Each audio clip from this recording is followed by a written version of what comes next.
না না আসলে দেখেন উইকেটটা এরকম যে 300 রান চেস করার মতো। আসলে আমাদের যারা ব্যাটসম্যান ছিলেন তারা হয়তো বা ওইভাবে ইউটিলাইজ করতে পারে নাই, বাট বাবু যে আনবিলিভেবল ম্যাচ খেলে ফেলছে, ওর কাছে এটাই আমরা আশা করি সবসময়। That's it. বাবু ভাইয়ের কাছে আপনার মেসেজ কী ছিল ক্যাপ্টেন হিসেবে যখন তিনি যান? আমার মেসেজ ছিল বাবুকে যে বাবু অ্যাটলিস্ট রানটা যেন কন্টেন্ট করতে পারি আমরা, হ্যাঁ আমরা রানটা এমন আছে যে যে ওদের বলার নয়, উইকেটটা ভালো বলার, ভালো উইকেট। তো তুই যদি সোজা ব্যাটে মারতে পারিস আর ছোটো মারলে পার হয়ে যাবে।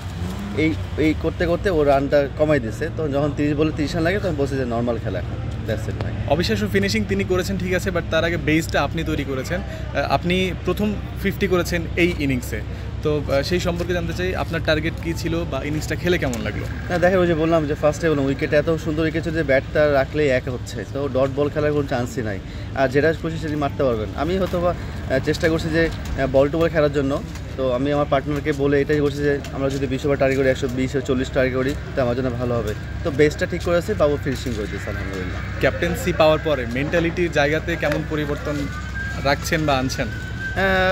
টু বি অনেস্ট নতুন টিম আর সবাই ইয়াং প্লেয়ার, একটু কষ্ট হয়, বাট সবাইকে একটু বুঝতে হবে যে আমার জায়গাটাও ক্যাপ্টেনের এত সোজা না যে সব কিছু বলাটা। বাট ওভারঅল টিম ম্যাচ হিসেবে সবাই অনেক ভালো এবং সবাই ভালো মতো কাজ করছে। সেকেন্ড ম্যাচ জিতে গেছে আলহামদুলিল্লাহ। নেক্সট ম্যাচ মাহমুদান বাড়ি মারতে হবে ভাইবানকে।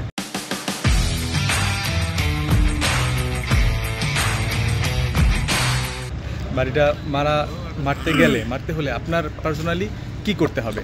একজন সাব্বির রহমান কি করতে পারেন? আমাকে তো টিকে থাকতে হবে, রান করতে হবে, ভালো ক্যাপ্টেন্সি করতে, ভালো বলারকে বলিং করতে হবে, এটা ছাড়া কোনো কাজ নেই আমার। আগে একজন সাধারণ টিমের প্লেয়ার ছিলেন, এখন ক্যাপ্টেন মুখ্য ভূমিকায়, ডিফারেন্সটা কেমন দেখছেন? আগে যেমন ব্যাটিং বোলিং দুটাই নর্মালভাবে করে ফেলতাম, না দায়িত্ব থাকতো, বাট এখন প্রেশারটা হচ্ছে পুরো টিমের দায়িত্ব আমার পরে। আমি পুরো আমাকে বেস করে টিমটা করা হয়েছে। তো হোপফুলি এটা একটা নতুন চ্যালেঞ্জ আমার কাছে, ইনশাল্লাহ এটা উঠতেই ফেলতে পারবো। কতটা টাফ? টাফও আছে, আবার টিমে যারা আছে তারা সহজ করে ফেলতেছে, যারা ব্যাটসম্যান যারা আছে, হোপফুলি এটাকে ইনশাল্লাহ ভালোভাবে নিতে পারবো আমরা, পজিটিভভাবে।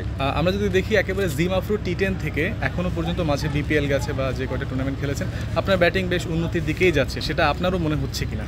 হ্যাঁ অবশ্যই এটা মনে হচ্ছে, এবং ব্যাটিং নিয়ে কাজ করেছি, বিভিন্ন কোচের সাথে কথা বলেছি, বেস নিয়ে কথা বলেছি, টেকনিক নিয়ে কথা বলেছি, কোনটা নিয়ে কী করতে হয়, এবং আমার কাছে মনে হচ্ছে যেহেতু একটা এক্সপিরিয়েন্স হয়ে গেছে, কোন সময় কী শট খেলতে হবে, কোন সময় কীভাবে চার্জ করতে হবে, এটা একটা ভিতরে চলে আসছে আমার মধ্যে। সেকেন্ড লাস্ট কোয়েশ্চেন, আপনার আম কাঠের ব্যাট নিয়ে কথা হয়, আপনি রাজশাহী স্টেডিয়ামে প্র্যাকটিস করেছেন, স্টেডিয়ামটা বিশাল বড়, যেটা আপনার রেঞ্জ হিটিং কিংবা বিগ হিটিংয়ে সাহায্য করছে, এই সকল কিছু সম্পর্কে একটু শুনতে চাই। না অ্যাকচুয়ালি আম কাঠ না, আসলে আমি সবচেয়ে বাজে ব্যাট দিয়ে ব্যাটিং করি। বিকজ অফ বাজে ব্যাটে যখন আপনি 6 মারতে পারবেন, তখন নর্মালি ম্যাচ ব্যাট দিয়ে আপনি অনায়াসে 6 মারতে পারবেন, সেই বেস করে কথাটা বলা।